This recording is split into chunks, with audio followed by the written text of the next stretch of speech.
Hello lovely people, welcome to my channel, or welcome back. I'm Barbara, and today's topic is about my health journey that is very closely connected to mapping my cycle. That's why these series of videos are cycle mapping.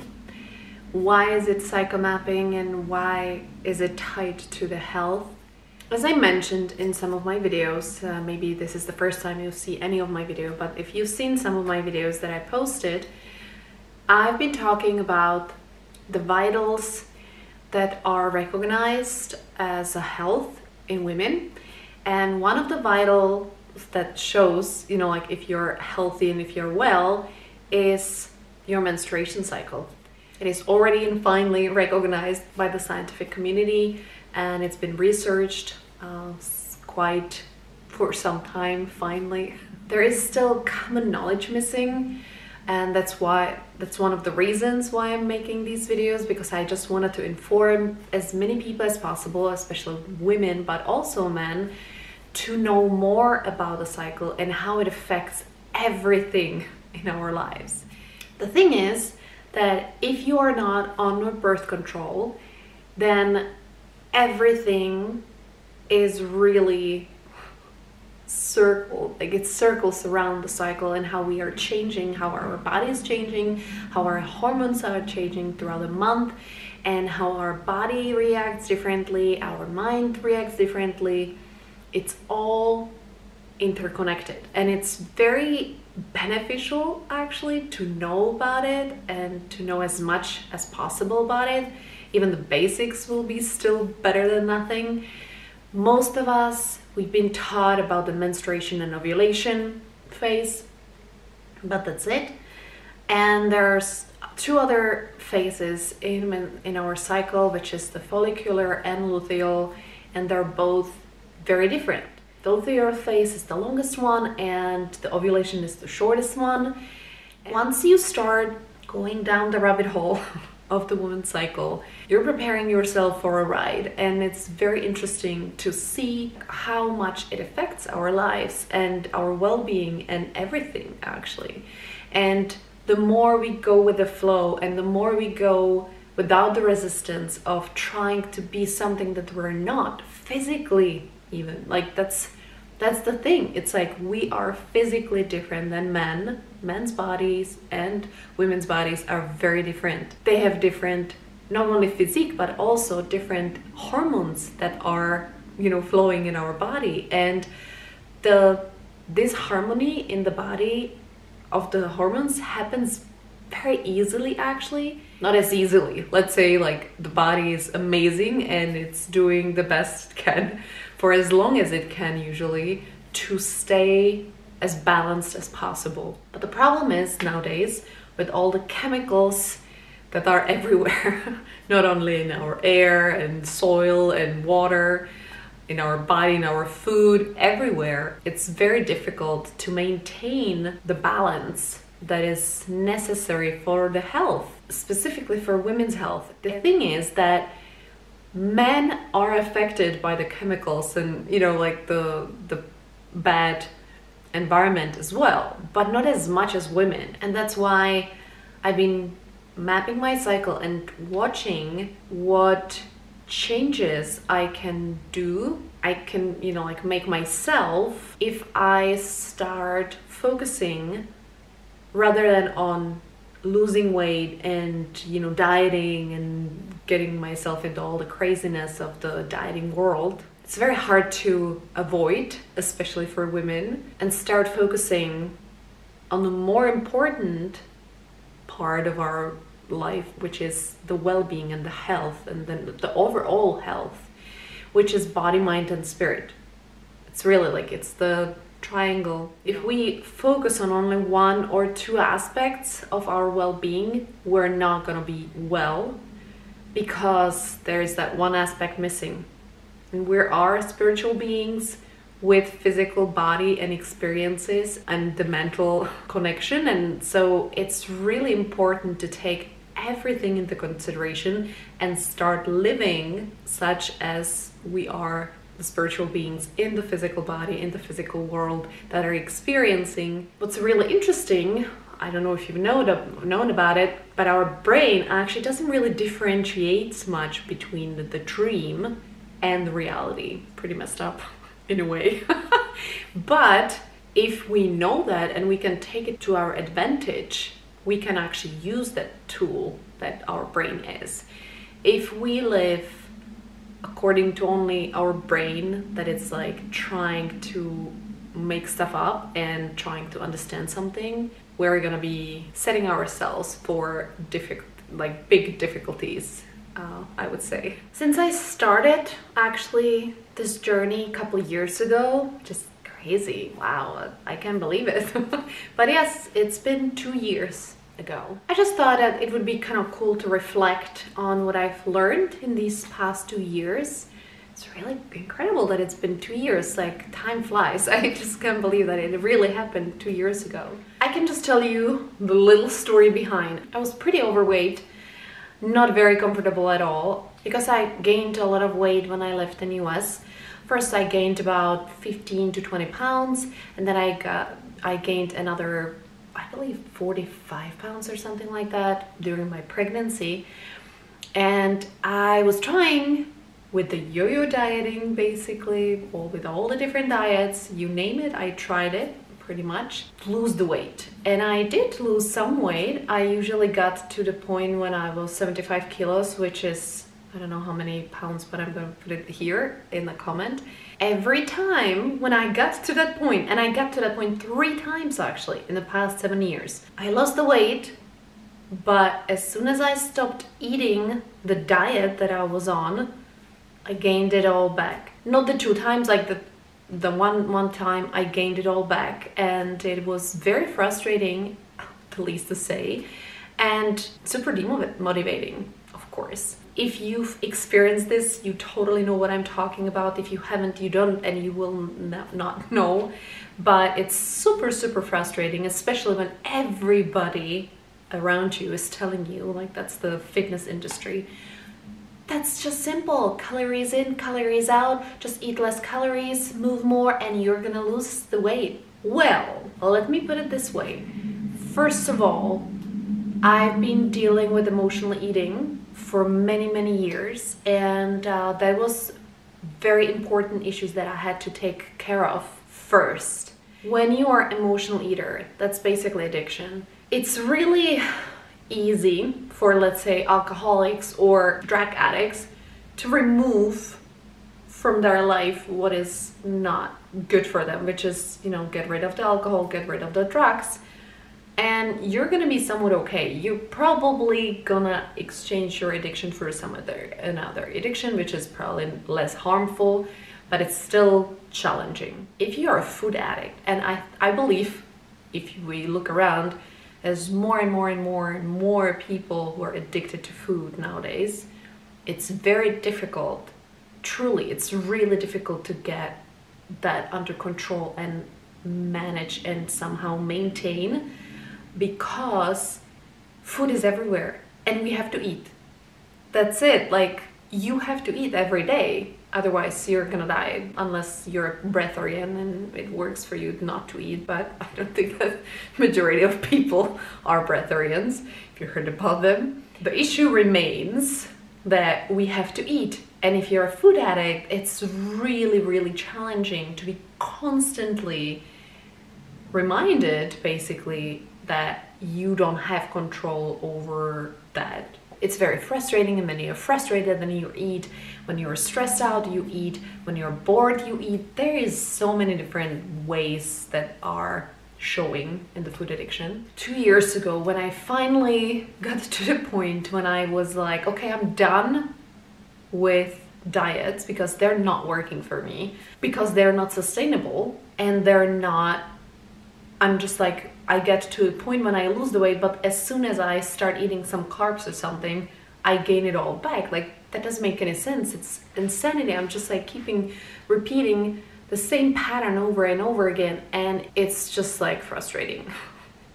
And it's demotivating, like super demotivating and you don't want to do it anymore. You just want to quit, but then you're not happy and you're frustrated and you're sad and then you can get depressed. It's really a vicious cycle. It's horrible and it's difficult, and I hear you all out there, and that's why I'm making this video and these videos, because I want to encourage you to not to quit on yourself and to keep going and keep looking for the healthy ways. The healthiest approach that I could take was when I read the book In the Flow by Alisa Vitti. She's amazing.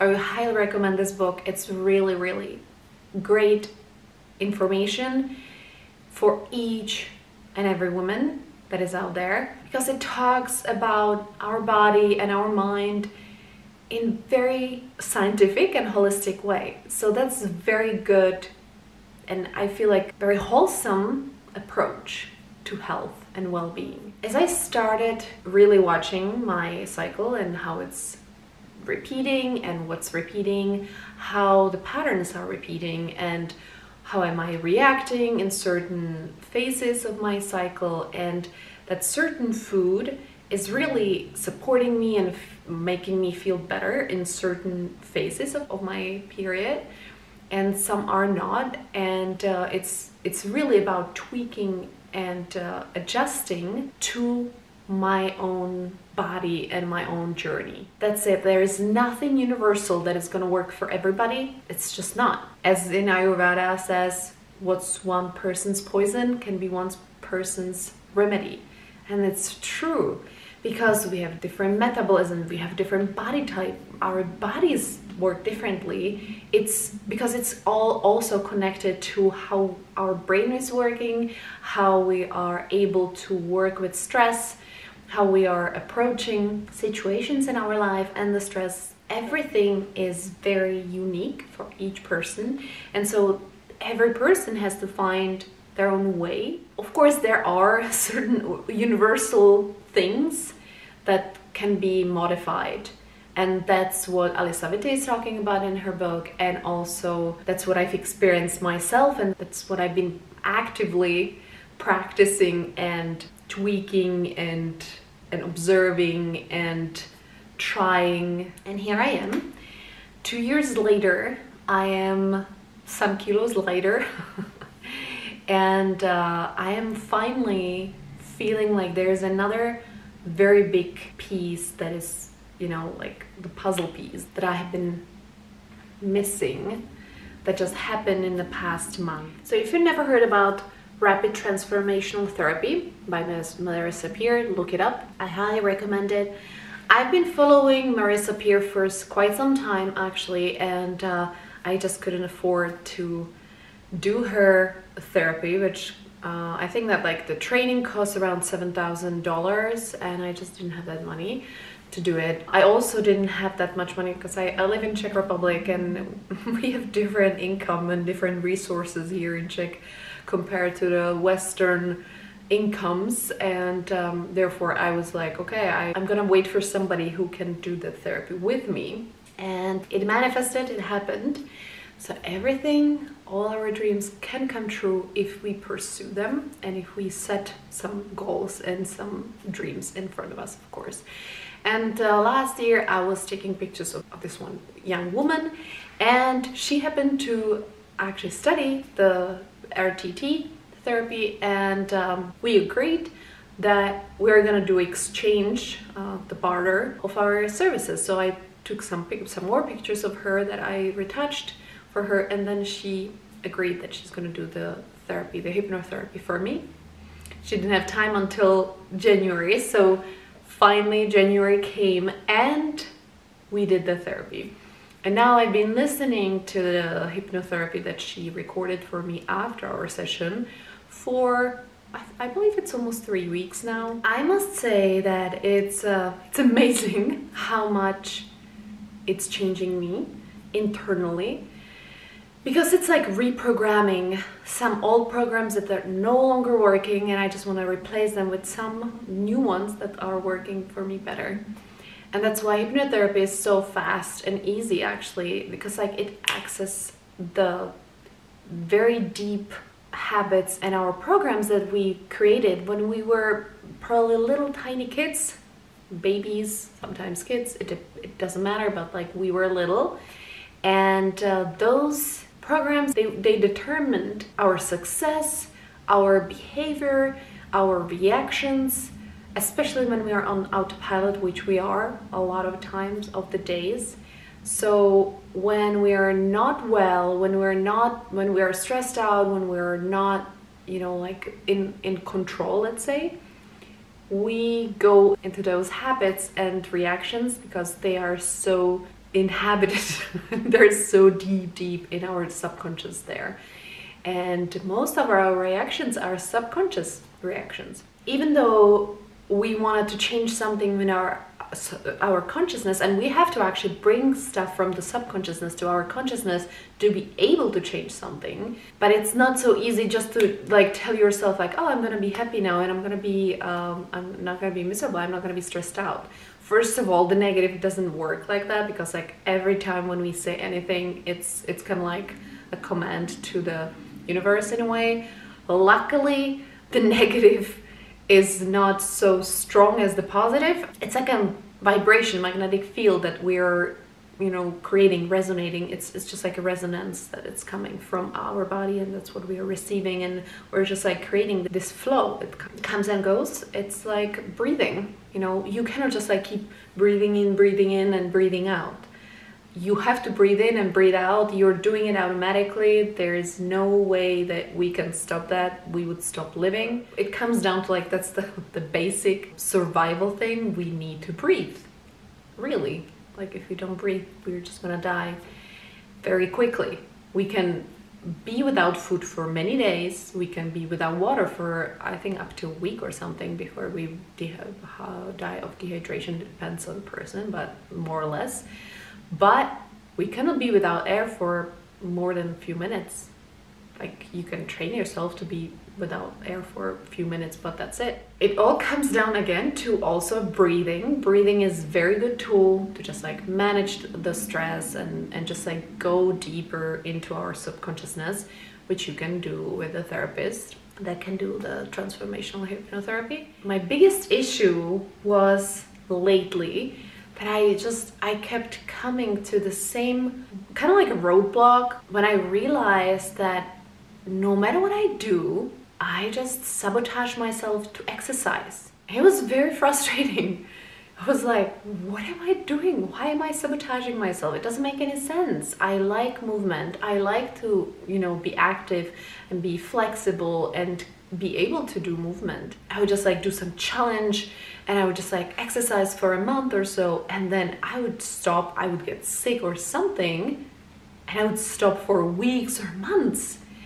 And I just could not come back to that motivation of like, okay, I'm gonna exercise and I'm gonna do it and feel good about it. It usually felt like a chore, and somehow like I just have to fight myself. I have to fight my body, and like it was a constant fight. And I was like, that's not right. Like it should not be like that, because the more resistance we create in our life in general, more pain we usually experience. And I don't want to experience pain when it comes to my body. I wanted to experience as much pleasure as possible, of course.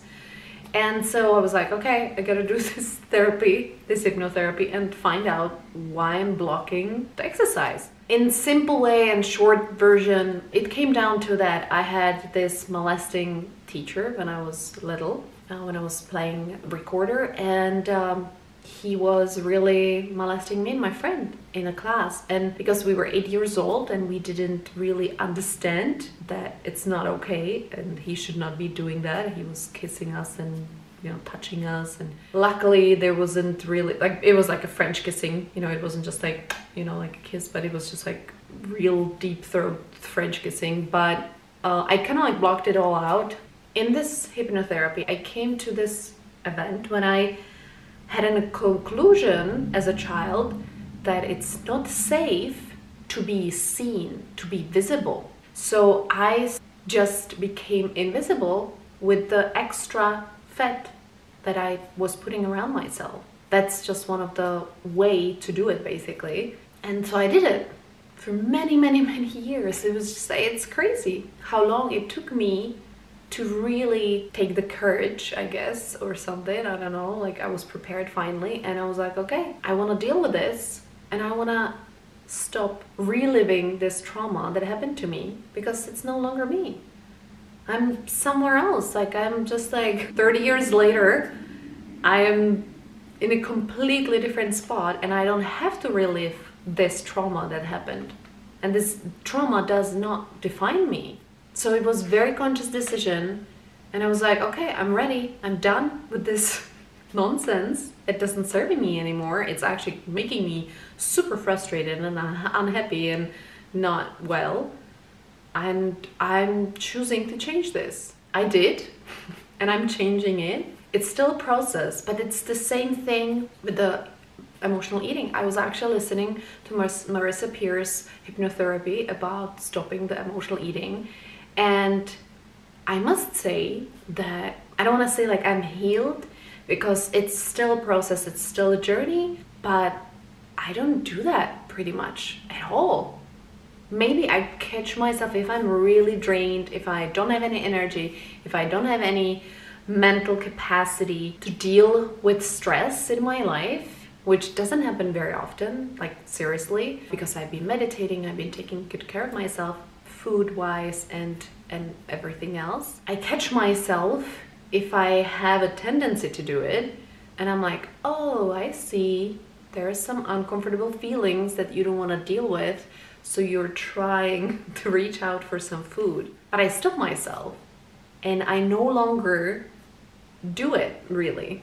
Because like I was going on these like crazy rides of like stuffing myself with whatever, and being frustrated afterwards, not even knowing that it happened. So the fact that I've came to such a place where I actually can stop myself and be aware, that's just practicing mindfulness, be aware that, wow, I just stopped myself from stuffing myself with some unhealthy food, which I don't even do much unhealthy food right now anymore. It's partially due to the food intolerance that I developed recently, but at the same time I kind of like feel like it's a blessing in disguise, really. Like, we can look at everything as either a curse or a blessing, and I definitely feel like it was a blessing to find out that I am pretty allergic to wheat and eggs and some other things. I'm not gonna name them right now, but it comes down to that if I eat something that has wheat in it or eggs, I get this rush, and my feet especially get super itchy, and I have to take some antihistamine to overcome that itchiness. Otherwise, like, I'm just like going crazy how itchy it is on my body. And so if you have such adverse reactions to something, you don't really want to eat it, right? Like, I don't have any desire right now to eat such thing, because I know it's gonna cause me some reaction that it's not pleasant.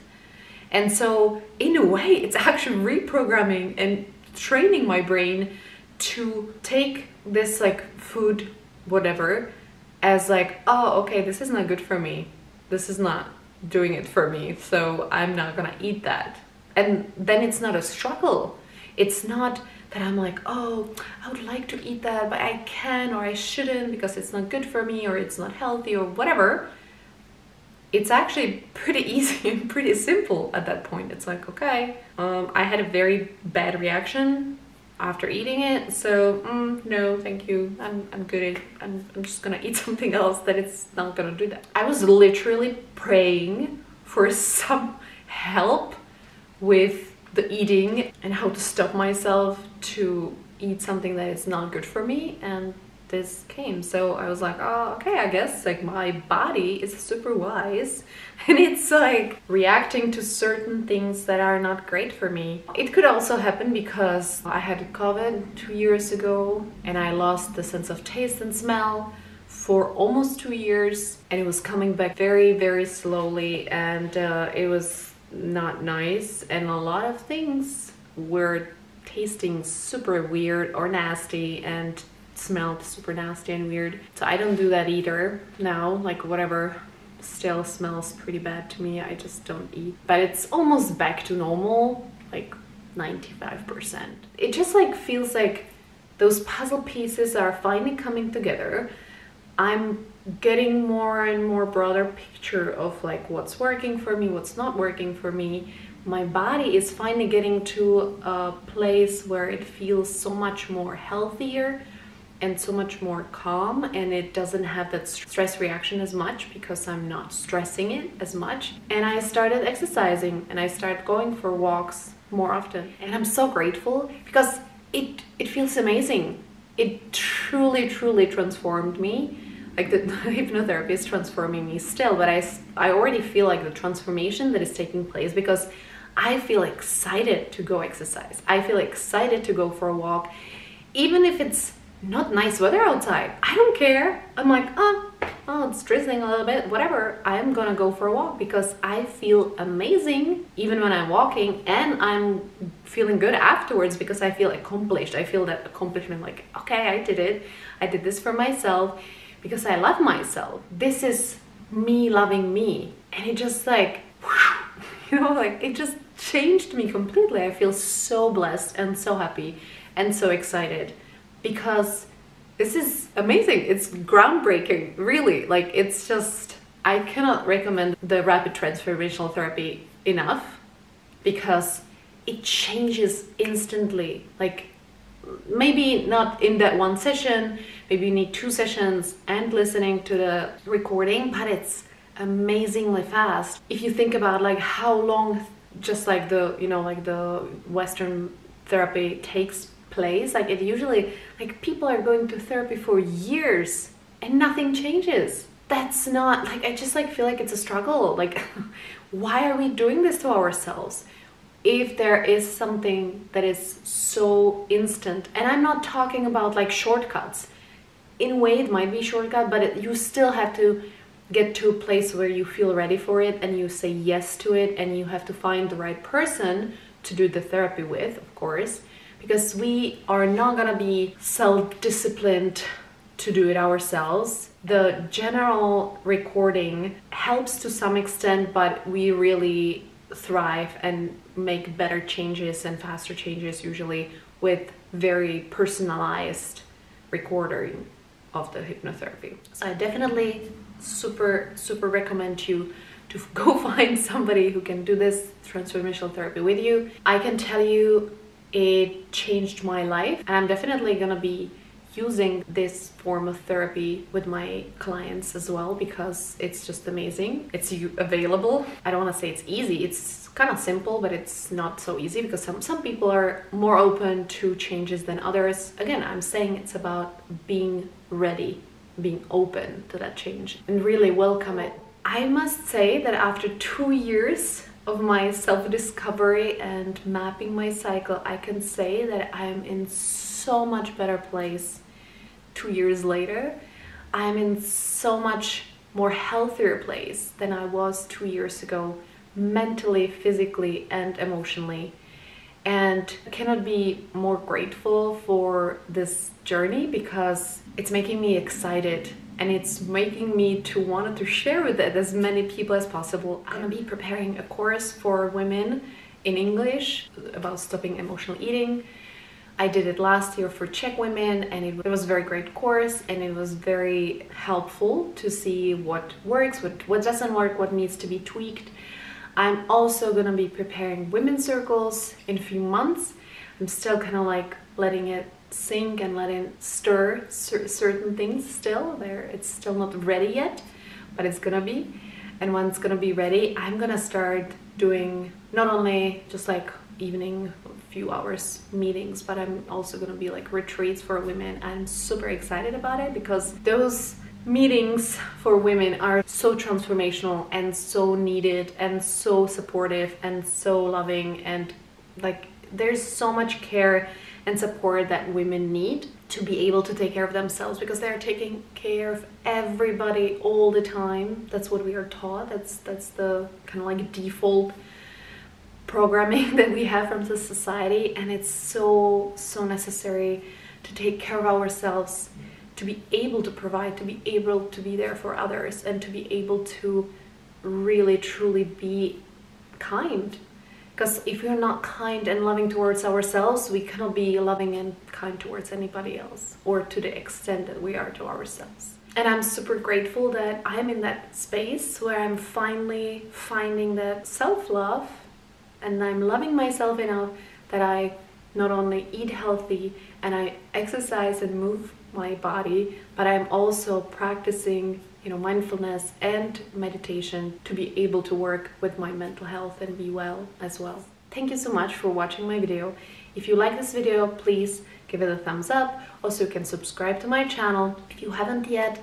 I'm posting almost every Wednesday, once a week in English, once a week in Czech. Sometimes I'm posting some educational videos, sometimes it's more for fun, sometimes it's just whatever, like some updates about my life, like now, today. If you would like to be informed about the workshops and courses that I'm going to be preparing in a near future, and I'm looking forward to see you at my next video. Have a beautiful day and see you next time. Bye!